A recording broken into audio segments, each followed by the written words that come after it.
Is it still OK to kill insects like flies, moths and those flying ants? Joining us now is Dr Zoe Randle, who is an officer at Butterfly Conservation, thinks we shouldn't kill insects, and Christine McGuinness, who says she has no problem swatting them ruthlessly.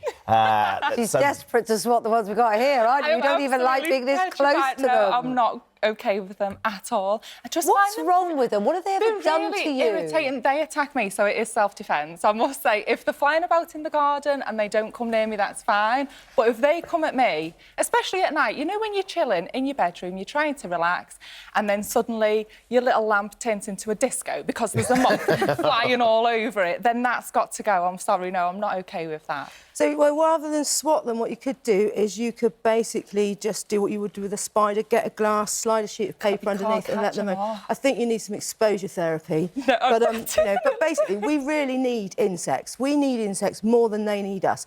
If we, human beings, the plague of the planet, were to drop off the face of the earth, the planet would survive. Without insects, we're absolutely done for. They recycle dung. They decompose corpses. They pollinate all of our plants. You know, without them, we you know, pretty much we've had it. But there are trillions and trillions of them, though. That's the issue, isn't it? I mean, no matter how many I swat, like I was saying on the way in this morning, in the back of the car, one flew at me, and without even thinking about it, I'd killed it because it flew at me. I didn't know what it was. Likely a reaction. That's not quite. That's not going to stop the moths coming, is it? Well, the thing is that lots and lots of our insects are in decline, and we've been studying them for years, and we know that they're declining, and that with all the other things that are going on in the countryside, agricultural intensification, pesticide use, all that stuff, light pollution, and random swatting, it's a accumulation of factors that's going to have a really negative effect. So it's a case of like, well, when you swat that thing, think about where your hand's going, what's it actually going to do, and then the bigger ramifications of that. What's happening? Yeah. Christine, do you think we're a bit hypocritical about our dislike of insects? I mean, you wouldn't crush a beautiful butterfly, would you? I feel like they don't attack me, they just flutter by. Whereas moths, flies, wasps, spiders, and I'm scared of them as well. But I just find flies especially, they hang out on poo.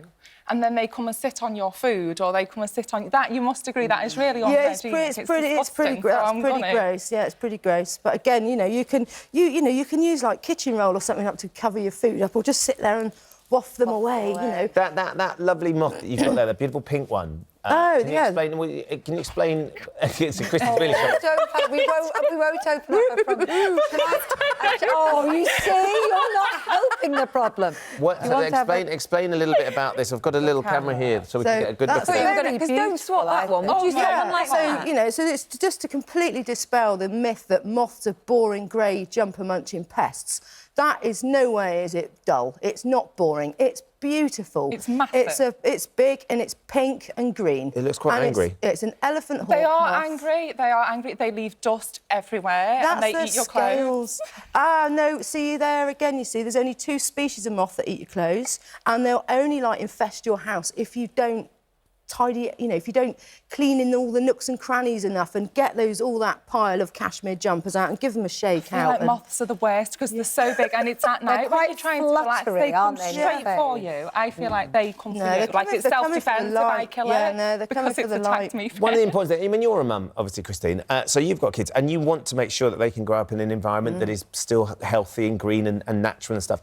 And as Zoe's just saying, is we need these moths because they need to pollinate the gardens. We need these insects because they need to sort of exhume all these bits and pieces. There's trillions of them. And my children are petrified. Listen, honestly. Where have they got that from? Oh, I don't know. I've got no idea because I'm so brave. But if they see a fly, is it Paddy? honestly... Paddy's the one that's really scared. It's him. But no, flies are the worst for the children. If they see a fly, they really do get upset about it. So for me, it is so much easier to just swat it, find the nearest magazine or flip-flop and just get rid of the fly rather than have upset children. Do we need to worry about... I mean, can we at least be violent towards flies, Zoe? Not really, no. I mean, you think about flies. I mean, what do? They decompose things. They're used in forensic science to determine the time of death. We can find out who the murderer was from the size of the maggots in the corpse. They're the Poirot of the insect world. Exactly. If it wasn't for fruit flies, we wouldn't have half of the. We wouldn't know all that we know about. The development of genetics and things like that. So, not really, no,